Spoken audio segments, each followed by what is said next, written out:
2개 국어, 3개 국어가 아닌 무려 20개국의 언어를 구사하는 사람이 있다면 믿어지시나요? 캐나다의 유명한 언어학자 스티브 커프만은 무려 20개의 언어를 구사하는 다개국어자입니다. 놀라운 점은 70대가 넘은 나이에도 새로운 언어를 계속 배우고 있다는 점인데요. 오늘은 스티브 커프만이 알려주는 영어 회화 잘하는 방법 4가지에 대해서 저의 생각을 조금 곁들여서 이야기해보도록 하겠습니다. 첫 번째 방법은 listening, reading으로 인풋을 채워라 라는 건데요. 스티브가 가장 강조하는 방법 중 하나인데요. 사실 이건 언어 습득법을 좀 아시는 분들이라면 완전히 새로운 얘기는 아닐 수 있지만 스티브 커프만은 자신이 실제로 영어 공부를 어떻게 하는지, 영어가 아니죠. 그분은 영어를 하는 사람이니까 언어 공부를 어떻게 하는지에 대해서 이야기를 해주는데요. 일단 사람마다 영어 공부법은 조금씩 다 다를 수밖에 없어요. 누구는 미드를 많이 듣고 했고, 누구는 팟캐스트를 듣고, 누구는 유튜브를 듣고. 스티브 커프만도 이에 대해 항상 이야기를 합니다. 사람마다 흥미를 느끼는 방법이 다르기 때문에 구체적인 방법은 다 다를 수 있다고요. 그럼에도 절대 다를 수 없는 언어 습득의 기본 원리라는 것이 있는데요. 그 중에 변할 수 없는 원칙 하나가 comprehensible input인데 이해 가능한 내용이 계속 우리의 귀와 그리고 눈으로 쌓여야 한다는 거예요. 그 인풋으로는 딱 2가지 방법밖에 없죠. 리스닝과 리딩이죠. 스티브 커프만은 리스닝과 리딩이 합쳐졌을 때 그 효과가 더욱 강화된다고 합니다. 한번 이 부분 영어로 들어보실래요? So you kind of need to hit it twice, the reading and then the listening. So you listen to things that you have read, you read things that you have listened to, and the two of them reinforce each other. So you kind of need to hit it twice, the reading and then the listening. So you listen to things that you have read, you read things that you have listened to, and the two of them reinforce each other. 여기서 또 스티브의 꿀팁이 나갑니다. 스티브는 처음 언어를 완전히 제로부터 공부를 시작할 때 기본적인 영어 책 하나를 한번 보고 시작을 한대요. 그게 자신이 선호하는 방식이라고 하고요. 그리고 나서는 바로 스크립트가 있는 영상을 가지고 공부를 한다고 해요. 먼저 영상을 여러 번 듣고 나중에 스크립트를 보면서 또 읽어보면서 공부를 하는 거죠. 이렇게 하면 아까 말한 그 서로의 강화 효과가 나타나겠죠. 여러분들이 유튜브로 영어 공부하실 때 스크립트 추출하는 방법 알려드릴게요. 먼저 자막을 눌러주시면 자막이 나오죠? 그리고 밑에 가시면 더보기를 클릭해주세요. 밑에 쭉 내려보시면 스크립트 표시라는 게 있어요. 여기 들어가셔서 보시면 이렇게 스크립트를 보실 수 있어요. 그래서 요거를 복사 붙여넣기를 이렇게 해서 여러분들이 필요하시면 이렇게 해서 공부를 하시면 됩니다. 이 영상을 정말 더 공부를 하고 싶다, 이 영상이 정말 마음에 든다라고 한다면 여러 번 들어보시고 또 이해가 안 되면 스크립트 보면서 또 소리 내어서 읽어도 보시고 모르는 단어 있으면 찾아보고 이렇게 할 수 있겠죠. 유튜브 영상으로도 리딩, 리스닝 이렇게 같이 할 수가 있고요. 캐스 영어 홈페이지를 활용하시면 리스닝, 리딩 그리고 장문 연습까지 다 무료로 하실 수 있어요. 홈페이지에서 교재 들어가셔서 여기에 다양한 교재들이 있어요. 뉴스 기사 토론 들어가 보시면 최근에 이제 산불 이야기도 나와 있고요. 뉴스가 조금 어려우시면 성인 초급 영어 들어가시면 좀 더 쉬운 내용이 있고요. 여기 외국어 잘하고 싶다면 푹 주무세요 라는 글이 있는데 한번 볼게요. 이렇게 리딩 패시지가 나와 있어요. 보시면 음성도 들으실 수 있고요. 먼저 여러분들이 가능하시다면 소리 내어서 영어로 한번 읽어보세요. Scientists say that if you want to learn a new language, you should get enough sleep, especially deep non-REM sleep. A recent study from the University of South Australia shows that rest is important for storing new words and grammar. 이렇게 한번 읽어보시는데 만약에 이게 너무 어렵고 너무 스트레스를 받는다 그러면 그냥 이걸 틀어놓고 한번 눈으로 따라가면서 들어보세요. Scientists say that if you want to learn a new language, you should get enough sleep, especially deep non-REM sleep. A recent study from the University of South Australia shows that rest is important for storing new. 이렇게 들으면서 한번 이해를 해보시려고 해보시고요. 한번 듣고 나면 여러분들이 소리내어서 또 읽을 수 있으니까 듣고 한번 또 소리내어 읽어보고, 여러분들이 뜻을 모르시겠다고 하면 눌러서 뜻을 보실 수도 있습니다. 뒤에 뭐 어휘, 표현 이런 것도 활용을 할 수 있는데요. 제가 추천드리는 거는 여러분이 조금 더 그 다음 스텝을 할 수 있다면 여기에 있는 토론 질문들에 대해서 답을 해보시는 거예요. How many hours of sleep do you usually get? 새로운 언어를 배울 때 가장 어려운 점은 무엇인가요? What is the most difficult part of learning a new language for you? 그러니까 여기 있는 질문들을 꼭 다 대답해야 된다고 생각하지 마시고 이 중에서 내가 제일 흥미가 가는 질문 하나 정도만 하셔도 돼요. 여기에 요 클릭하시고 요거 클릭해 보시고 여기에 답을 한번 써보시는 거예요. 근데 이거는 여러분들이 회원 가입을 해야지 쓸 수 있어요. 여러분들이 유료 수강생이 아니어도 무료로 하루에 5개씩 할 수 있는데 사실 5개 장문이면 정말 적지 않은 거거든요.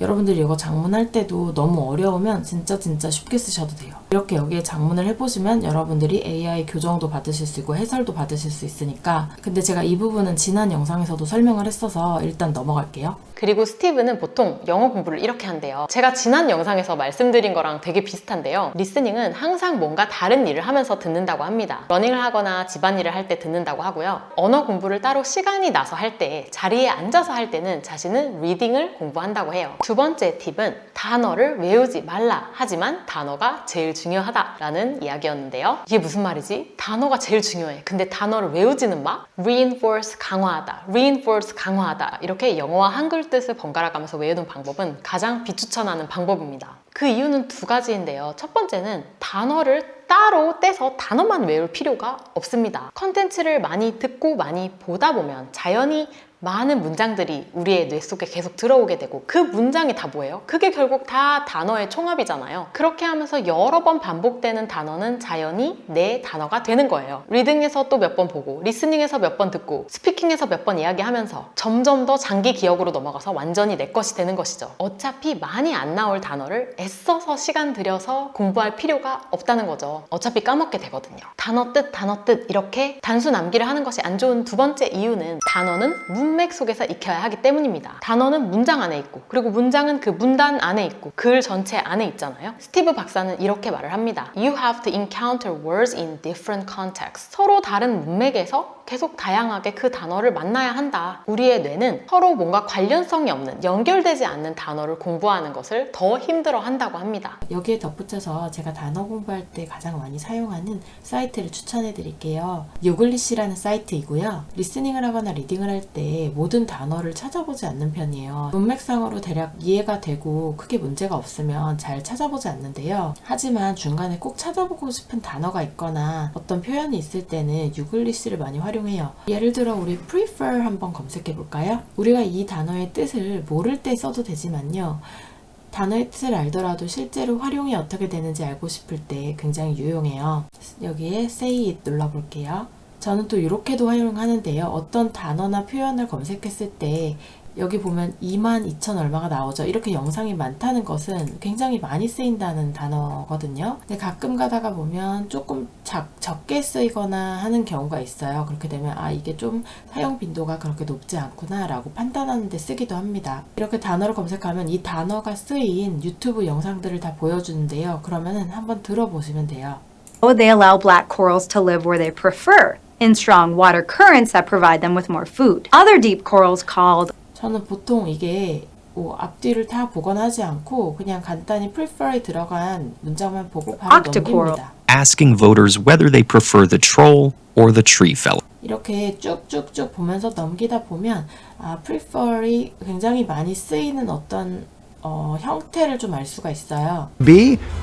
Otherwise, you would just prefer to be alone.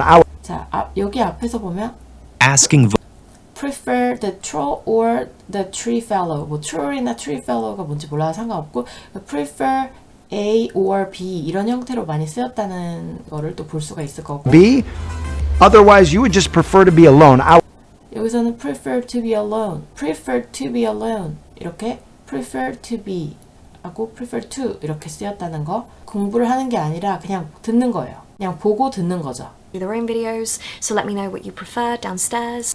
Let me know what you prefer downstairs. That I picked. After experience, I just prefer to pick my own stocks now. 또 이렇게 보면 prefer to 여기도 또 prefer to라고 쓰였죠. 그리고 여기에 이렇게 뭐랄까요? That I picked. After experience, I just prefer to pick my own stocks now. But that I picked. After experience, I just prefer to pick my own stocks now. Sausage. These are ostensibly Irish bangers. I usually prefer smaller bangers than these little bangers cooked. But I prefer a dry brine of about a half cup of kosher salt mixed with from before. Personally, I prefer the one made with the shiratama. I actually prefer the laser version though.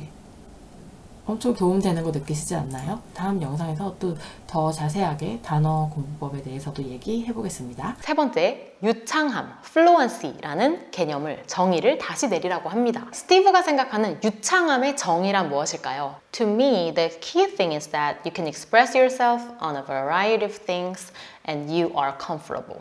Even though I'm aware that I make mistakes, I'm comfortable getting my meaning across and I have the feeling that the person listening is also comfortable.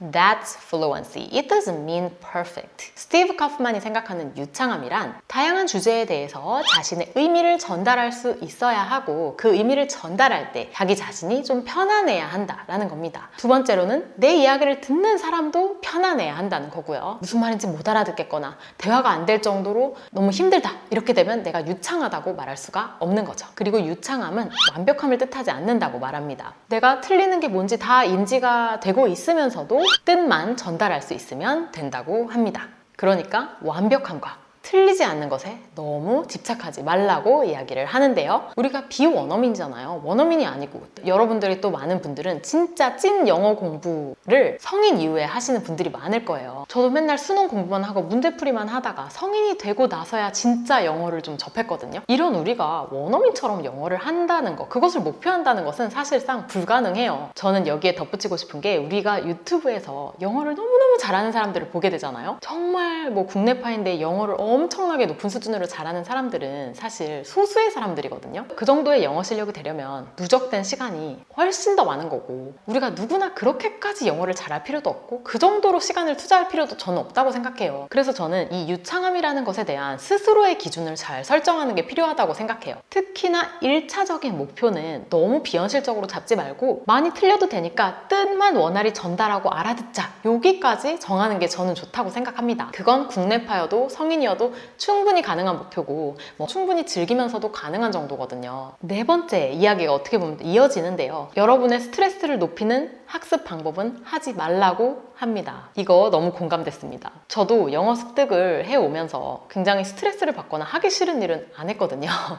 굉장히 게으르게 영어를 습득해왔습니다. 영어 공부라고 하기도 뭐해. 공부가 아니에요. 그냥 습득을 해온 거죠. 저는 심지어 쉐도잉도 거의 안 했습니다. 근데 이 스티브 코프만도 쉐도잉을 별로 안 좋아한다고 하더라고요. 왜 우리가 언어 습득을 할 때 스트레스를 받지 말아야 될까요? 스티브는 그냥 간단히 이렇게 얘기를 해요. 너가 골프를 칠 때 잘 치려고 하고 막 긴장하면 더 못 친다. 이렇게 얘기를 해요. 뭔가 애써서 막 더 잘하려고 하고 남들 시선 의식하고 하면 더 못하게 되는 경험 있으시죠? 스티븐 커프만도 이렇게 얘기를 하지만 스티브 크러션의 원래 이론 자체가 comprehensible input이 중요한데 comprehensible input이 어떤 상황에서 돼야 되냐? in a low anxiety situation이라고 하거든요. 긴장 상태가 낮은 굉장히 편안한 상태에서의 인풋이 되어야 된다고 얘기를 해요. 예를 들어서 아이들이 영어 애니메이션을 보면서 영어 습득을 하잖아요. 근데 막 옆에서 엄마가 애가 영어 애니메이션을 재밌게 보고 있는데 문장 다 기억해, 열심히 해, 빨리 공부해, 단어 다 외워, 이따 내가 테스트 볼 거야 이렇게 하면 아이에게 영어 습득 면에서 도움이 될까요? 언어 습득 효과가 더 좋아질까요? 저는 아니라고 생각해요. 그렇게 했을 때 몰입도도 떨어지고 재미도 없고 하니까 이 영어 공부가 더 싫어지겠죠? 머릿속에 내용이 더 안 들어올 것 같아요. 그렇지 않나요? 저는 이걸 실제로 경험적으로도 많이 느꼈는데요. 리스닝을 영어 유튜브로 많이 했다고 했잖아요. 근데 그렇게 할 때 리스닝을 할 때 그냥 그 내용이 정말 재밌어서 푹 빠져서 들을 때랑 내가 여기에서 문장 하나라도 배워야지, 저거 하나 잊어버리지 말아야지 이런 생각을 하면서 들을 때랑 느낌이 좀 많이 달라요. 후자는 뭔가가 되게 걸리는 느낌? 뭔가 뻑뻑한 느낌이랄까요?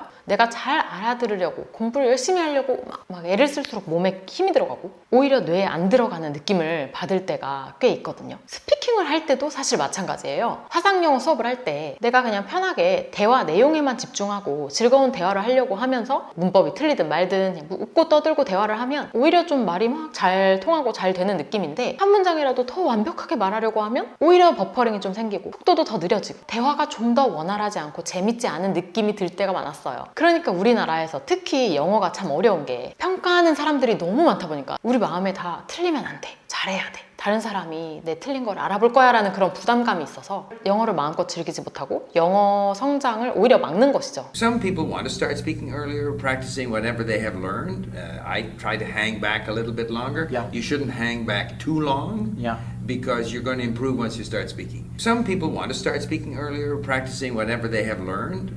I try to hang back a little bit longer. Yeah. You shouldn't hang back too long Yeah. because you're going to improve once you start speaking. 저는 이렇게 생각을 해요. A라는 사람이 있는데 그 사람은 영어를 기술적으로 굉장히 잘해요. 그런데 그 사람은 상대방과 마음이 통하는 대화를 잘 못해요. 반면 B는 영어 실력은 떨어지지만 사람들과 마음이 통하는 대화를 잘해요. 그랬을 때 저는 두 번째 사람이 되는 게 더 좋다고 생각을 하고 상대방이 더 말이 잘 통했다라고 느낄 수 있다고 생각하거든요. 물론 우리가 대화를 원활히 하기 위해서는 특히 또 깊이 있는 대화를 하기 위해서는 정말 영어 실력이 뒷받침이 돼야 되는 건 맞아요. 안 그러면 그런 깊은 대화 자체를 할 수가 없어요. 뜻을 전달을 못하니까. 그런데 어느 정도 실력이 된다고 하면 영어를 내가 얼마나 틀리고 맞고 이런 거보다 얼마나 그 소통을 잘하느냐, 커뮤니케이션 스킬이 좋으냐라는 게 더 중요할 수 있다고 생각하거든요. 그냥 이런 생각을 하면 좀 더 편안하게 대화를 좀 할 수 있지 않을까 생각을 하면서 말씀드려봤습니다. 여러분들이 좀 편안함을 느끼는 영어 학습 방법은 무엇인가요? 댓글로 한번 남겨주시면 좋을 것 같습니다. 지난 영상에서도 제가 추천하는 학습법 말씀드렸는데 궁금하시면 한번 봐주세요. 다음 영상에서 뵐게요. 안녕!